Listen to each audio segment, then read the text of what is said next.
আসসালামু আলাইকুম। শুরুতেই জানিয়ে দিব এখনকার গুরুত্বপূর্ণ সংবাদ শিরোনাম। গাজা যুদ্ধ না থামালে ইসরায়েলকে ছেড়ে দেওয়ার হুমকি যুক্তরাষ্ট্রের। নারী সেজ অভিযান, পালালো ইসরায়েলি সেনারা। বন্ধু রাষ্ট্রগুলো সরিয়ে নিচ্ছে সমর্থন, নতি স্বীকার করলেন নেতানিয়াহু। ৩৬০০ কিলোমিটার দূর থেকেই হামলা চালাতে প্রস্তুত ইরান।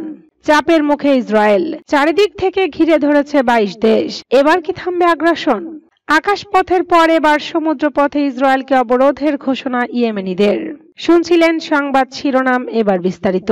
তবে তার আগে অনুরোধ থাকবে ভিডিওতে একটি লাইক দিন এবং কোথায় থেকে আমাদের ভিডিওটি দেখছেন কমেন্টে জানিয়ে দিন। গাজা যুদ্ধ না থামালে ইসরায়েলকে ছেড়ে দেওয়ার হুমকি যুক্তরাষ্ট্রের। ফিলিস্তিনের গাজা উপত্যকার চলমান যুদ্ধ বন্ধ না থামালে ইসরায়েলের প্রতি সমর্থন প্রত্যাহার করে নিতে পারে যুক্তরাষ্ট্র, এমন হুঁশিয়ারি দিয়েছেন মার্কিন প্রেসিডেন্ট ডোনাল্ড ট্রাম্পের ঘনিষ্ঠ সহযোগীরা। একটি সূত্রের বরাতে প্রভাবশালী মার্কিন পত্রিকাটি জানায়, ট্রাম্পের লোকজন ইসরায়েলকে সাফ জানিয়ে দিয়েছে, যুদ্ধ না থামালে আমরা তোমাদের ত্যাগ করব। সূত্রটির দাবি, ইসরায়েলের প্রধানমন্ত্রী বেনিয়ামিন নেতানিয়াহুর যুদ্ধ থামানোর রাজনৈতিক সক্ষমতা রয়েছে, কিন্তু তিনি সেই ইচ্ছা দেখাচ্ছেন না। ট্রাম্প তার সাম্প্রতিক মধ্যপ্রাচ্য সফরে ইসরায়েলকে অন্তর্ভুক্তই করেননি, যা নেতানিয়াহুর উপর চাপের আরেকটি ইঙ্গিত। গাজায় মানবিক ত্রাণ প্রবেশে সম্মতি দিতে বলেও ট্রাম্প শিবিরের পক্ষ থেকে ইসরায়েলের উপর চাপ আসছে। ক্ষুধার্ত শিশু ও মরতে থাকা মানুষের ছবি আমাদের মিত্ররাও সহ্য করতে পারছে না। ক্ষুধার্ত শিশু ও মরতে থাকা মানুষের ছবি আমাদের মিত্ররাও সহ্য করতে পারছে না। নেতানিয়াহু এমন মন্তব্য করে আগে সীমিত আকারে গাজায় ত্রাণ প্রবেশের অনুমতি দিয়েছিলেন। সূত্রটি জানায়, গত রবিবার রাতে ইসরায়েলি মন্ত্রিসভার বৈঠকে নেতানিয়াহু এই সিদ্ধান্তকে মাত্র একটি কৌশলগত বিষয় বলে তুলে ধরেছিলেন, যেন এতে রাজনৈতিক দায় না পড়ে। এদিকে ট্রাম্প শিবিরের কাছ থেকেই হুঁশিয়ারি এমন এক সময় এলো যখন ওয়াশিংটন ও তেল আবিবের সম্পর্ক ক্রমেই টানাপোড়েনে পড়ছে। ট্রাম্পের ঘনিষ্ঠ মহল মনে করে, নেতানিয়াহু এখন এমন অবস্থানে পৌঁছেছেন যেখানে তিনি যুক্তরাষ্ট্রের উপর প্রভাব খাটাচ্ছেন এবং যুক্তরাষ্ট্র নিজেও এখন তার দ্বারা প্রভাবিত হচ্ছে। এই ধারণা থেকে ট্রাম্প সরাসরি নেতানিয়াহুর সঙ্গে যোগাযোগও কমিয়ে দিয়েছেন। এছাড়া যুক্তরাষ্ট্রের ভাইস প্রেসিডেন্ট জেডি ভ্যান্স এবং প্রতিরক্ষা মন্ত্রী পিট হেগসেট সম্প্রতি ইসরায়েল সফর বাতিল বা পিছিয়ে দিয়েছেন, যা ট্রাম্প শিবিরের অসন্তোষের একটি বড় ইঙ্গিত বলে মনে করছেন বিশ্লেষকরা। নারী সেজ অভিযান, পালালো ইসরায়েলি সেনারা। গাজায় এক ব্যতিক্রম ধর্মী অভিযানে নারীর ছদ্মবেশে প্রবেশ করে চরমভাবে ব্যর্থ হলো ইসরায়েলি বাহিনীর একটি গোপন ইউনিট। গাজা দক্ষিণের খান ইউনুস শহরের আলমাত্তা পাড়ায় চালানো এই অভিযানে ধরা পড়ে যাওয়ার পর কাপড় চোপড় ছদ্মবেশ রেখে পালাতে বাধ্য হয় ইসরায়েলি সেনারা। সোমবার সকালে একটি সাদা রঙের বাসে করে আলমাত্তা পাড়ায় আসে ইসরায়েলি সেনাদের একটি গোপন স্কোয়াড। বাসটিতে প্রথমে দেখা যায় কয়েকজন নারী যাত্রী, কেউ মুখ ঢাকা, কেউ বা খোলা। স্থানীয়দের কাছে সেটি বাস্তুচ্যুত ফিলিস্তিনি নারীদের গাড়ি বলে মনে হয়। পরে তারা সরাসরি সারাহান পরিবারের একটি ক্ষতিগ্রস্ত বাড়িতে প্রবেশ করে। বাড়িতে প্রবেশের কিছু সময় পরই শুরু হয় গোলাগুলি। ঘটনাস্থলে প্রায় ২০ মিনিট ধরে চলা বন্দুক যুদ্ধের মাঝে ইসরায়েলি সেনারা বিমান হামলার সহায়তা নেয়। তবে প্রতিরোধ যোদ্ধাদের সজাগ উপস্থিতির কারণে ইসরায়েলি বাহিনী সফল না হয়ে পিছু হটতে বাধ্য হয়। অভিযান শেষে ঘটনাস্থল থেকে নারীদের পোশাক, ছদ্মবেশধারী সেনাদের ফেলে যাওয়া লাগেজ ও একটি খালি বাক্স উদ্ধার করা হয়। ইসরায়েলি একটি সংবাদ মাধ্যম জানায়, এই অভিযানের মূল লক্ষ্য ছিল স্থানীয় নেতা শারহানকে অপহরণ করে বন্দী ইসরায়েলিদের ব্যাপারে তথ্য আদায় করা, কিন্তু অভিযান ব্যর্থ হয়। বন্ধু রাষ্ট্রগুলো সরিয়ে নিচ্ছে সমর্থন, নতি স্বীকার করলেন নেতানিয়াহু। গাজায় ফিলিস্তিনি স্বাধীনতাকামীদের সঙ্গে ইসরায়েলি প্রতিরক্ষা বাহিনী তীব্র লড়াইয়ে লিপ্ত রয়েছে, একথা সরাসরি স্বীকার করেছেন ইসরায়েলি প্রধানমন্ত্রী বেনিয়ামিন নেতানিয়াহু।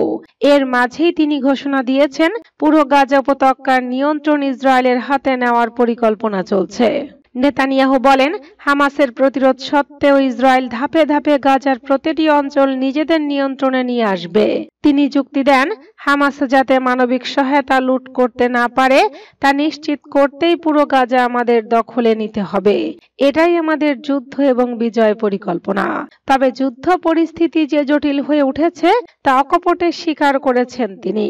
জানান, ফিলিস্তিনি প্রতিরোধ যোদ্ধাদের সম্মুখে পড়ে আইডিএফ সেনারা গাজা উপত্যকায় তীব্র সংঘর্ষের সম্মুখীন হচ্ছে। এরই মধ্যে গাজার খান ইউনুসে আবারও নতুন করে বিমান হামলা চালিয়েছে ইসরায়েল। বাঁচার আশায় নিরাপদ আশ্রয়ের খোঁজে ঘরছাড়া হয়ে ছুটে বেড়াচ্ছে অসংখ্য ফিলিস্তিনি। গাজায় বর্তমানে সীমিতভাবে ত্রাণ প্রবেশের সুযোগ রাখা হয়েছে। নেতানিয়াহু জানিয়েছেন, আন্তর্জাতিক চাপের মুখে পড়ে ইসরায়েল এই সিদ্ধান্ত নিতে বাধ্য হয়েছে। তিনি বলেন, বন্ধু রাষ্ট্রগুলোর চাপের কারণে আমাদের পিছু হটতে হয়েছে, যদিও তা আমাদের কৌশলগত সিদ্ধান্ত নয়। তীব্র মানবিক সংকট এবং বেসামরিক হতাহতের খবর ছড়িয়ে পড়ার পর অনেক পশ্চিমা দেশ ইসরায়েলের প্রতি সমর্থন তুলে নেওয়ার সিদ্ধান্ত নিচ্ছে বলেও স্বীকার করেছেন ইসরায়েলি প্রধানমন্ত্রী। নেতানিয়াহু বলেন, যারা এতদিন আমাদের নির্দ্বিধায় অস্ত্র সমর্থন দিয়ে আসছিল তারাও এখন ক্ষুধার্ত ফিলিস্তিনিদের দুর্দশা দেখে মুখ ফিরিয়ে নিচ্ছে। তাদের কাছে মানবিক সংকট মেনে নেওয়া কঠিন হয়ে পড়েছে। তবে তিনি কোনো দেশের নাম উল্লেখ না করলেও বোঝা যায় দীর্ঘদিনের মিত্র যুক্তরাষ্ট্র সহ অন্যান্য পশ্চিমা দেশগুলোর মনোভাবেও পরিবর্তন এসেছে। বিভিন্ন মানবাধিকার সংস্থা এবং বিশ্ব নেতারা গাজার বর্তমান পরিস্থিতিকে ভয়াবহ মানবিক বিপর্যয় হিসেবে আখ্যা দিয়েছেন। অনেকে অবস্থার তুলনা করছেন ভিয়েতনাম যুদ্ধের সঙ্গে। মিত্রদের মনোমালিন্য এবং আন্তর্জাতিক সমালোচনার মুখেও গাজা পুরোপুরি দখলের পরিকল্পনা থেকে সরে আসার কোনো ইঙ্গিত দেননি নেতানিয়াহু। বরং তিনি এই পরিকল্পনাকে আরো জোরদার করার ঘোষণা দিয়েছেন। ৩৬০০ কিলোমিটার দূর থেকেই হামলা চালাতে প্রস্তুত ইরান। ইসরায়েল সহ পশ্চিমা বিশ্বের শত্রুদের উদ্দেশ্যে কড়া হুঁশিয়ারি দিয়েছেন ইরানের সেনাবাহিনীর chief of staff major general Mohammad বাঘেরি। তিনি জানিয়েছেন, ইরানের আকাশ প্রতিরক্ষা ব্যবস্থা এখন অতীতের যে কোনো সময়ের চেয়ে অনেক বেশি শক্তিশালী। সম্ভাব্য যে কোনো হামলা প্রতিহত করতে ১০০% প্রস্তুত রয়েছে ইরানের সামরিক বাহিনী। সম্প্রতি তেহরানে এক সামরিক অনুষ্ঠানে বাঘেরি বলেন, যুদ্ধের ময়দানে প্রতিকূল পরিস্থিতিতেও শত্রুর বিমান শনাক্ত ও ধ্বংসে আমাদের সক্ষমতা কয়েক গুণ বেড়েছে। তার ভাষ্য অনুযায়ী উন্নত প্রযুক্তির রাডার ও শনাক্তকরণ সরঞ্জামের সংখ্যা গত বছরের তুলনায় ৫ গুণ বৃদ্ধি পেয়েছে। বিমান প্রতিরক্ষা ব্যবস্থা ২ থেকে ৩ গুণ বেশি কার্যকর হয়েছে বলেও তিনি জানান। ইরানের এই প্রস্তুতির অন্যতম দিক হল তাদের নতুন প্রজন্মের বিমান প্রতিরক্ষা সিস্টেম বাভার 373। দেশটির বিজ্ঞানীদের সহায়তায় নির্মিত এই আধুনিক এয়ার ডিফেন্স সিস্টেম একযোগে ৭টি লক্ষ্যবস্তু শনাক্ত মোকাবেলা করতে সক্ষম। Khatam al Anbiya joint air defence ঘাঁটির commander brigadier general Ali Reza Sabahi Fard দাবি করেছেন, বিশ্বের যে কোনো বিমান প্রতিরক্ষা ব্যবস্থাকে হার মানাবে বাভার 373। চাপের মুখে ইসরায়েল, চারিদিক থেকে ঘিরে ধরেছে ২২ দেশ। এবার কি থামবে আগ্রাসন? ইসরায়েলি বাহিনীর বোমাবর্ষণে গাজায় গত মধ্যরাত থেকে এখন পর্যন্ত অন্তত ৭৩ জন নিহত হয়েছেন। নিহতদের মধ্যে ২২ জন গাজা সিটির একটি আশ্রয় কেন্দ্রে হামলায় প্রাণ হারান, যাদের মধ্যে শিশুরাও অন্তর্ভুক্ত রয়েছে। কানাডা, ফ্রান্স এবং যুক্তরাজ্যের নেতারা ইসরায়েলকে নতুন করে গাজায় সামরিক অভিযান বন্ধ করার আহ্বান জানিয়ে হুঁশিয়ারি করেছেন যে তা না হলে তারা কঠোর পদক্ষেপ গ্রহণ করবেন। একই সঙ্গে ২২টি দেশ গাজায় মানবিক সহায়তা প্রবেশে অনুমতি দেওয়ার জন্য ইসরায়েলকে আহ্বান জানিয়েছে। তবে এসব আহ্বান প্রত্যাখ্যান করে ইসরায়েলের প্রধানমন্ত্রী বেনিয়ামিন নেতানিয়াহু ঘোষণা করেছেন, গাজায় সামরিক অভিযান অব্যাহত থাকবে এবং এতে পুরো গাজা নিয়ন্ত্রণে নেওয়ার পরিকল্পনাও অন্তর্ভুক্ত রয়েছে। আকাশপথের পর এবার সমুদ্রপথে ইসরায়েলকে অবরোধের ঘোষণা ইয়েমেনিদের। ইসরায়েলের বিরুদ্ধে সর্বাত্মক যুদ্ধে নামতে যাচ্ছে ইয়েমেনের হুতি বাহিনী। কেননা শুরুতে আকাশপথে অবরোধের ঘোষণা দিলেও এবার সমুদ্রপথে ইসরায়েলকে অবরোধের ঘোষণা দিয়েছে তারা। এরই ধারাবাহিকতায় আগামীতে কি স্থলপথ নিয়েও একই ঘোষণা আসতে যাচ্ছে, এ নিয়ে চলছে নানান জল্পনা।